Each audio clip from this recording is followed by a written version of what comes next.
Isang mapagpalang araw ulit sa ating lahat mga kachaupan. It's me again, Bernard De Sola Galieto, and welcome to my vlog.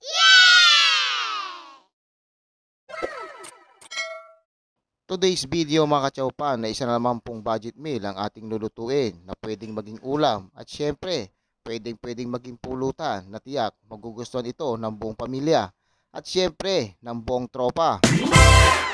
At kung bago ka lang kachaupan sa aking channel ay huwag mong kalimutang i-like, share, and subscribe at mag-comment ka na rin para malaman ko kachaupan kung hanggang saan nakakarating ang aking mga video.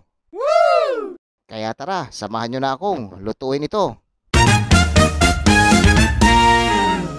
Sariwang atay ng baboy, lagyan natin ng kalamansi juice at lagyan din natin ng pamintang durog, MSG or bitchin, optional. Maglagay din tayo ng patis.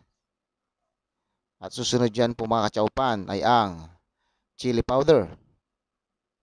Hahaluin lang natin ito ng bagya hanggang sa matapos. At pagkatapos ay tatakpan natin at imamarinate natin ng mga 3 oras. Makalipas ng 3 oras ay atin itong bubuksan at haluin natin ng bahagya. Magdagdag tayo dito ng crispy fry mga kachaupan. Ibudbud ito. At pagkatapos ay hahaluin ito natin ng bahagya hanggang sa matapos.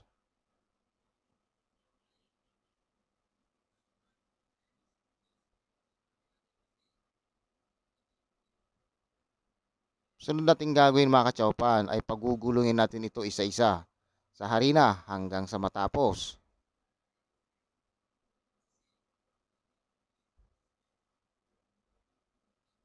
Pagkatapos ito mga kachaupan ay ready to fry na po ito. Siyempre, painitin na natin ang kawali at mantika.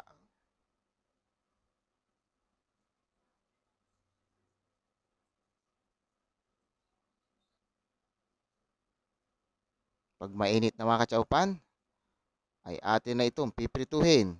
Mag-ingat po tayo pagka tayo matalsikan ng mantika.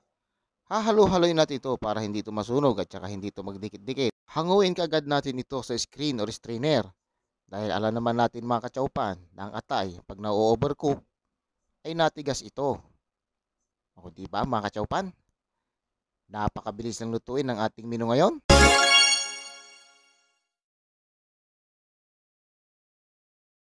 Ready to serve na po ito mga kachaupan. Kaya ano pang hinihintay natin? Luto na po ang ating spicy fried pork liver. Napakasimple lang, di ba? Kaya tara. It's time na ang ating tikiman portion na po, mga kachaupan. Ay talaga naman.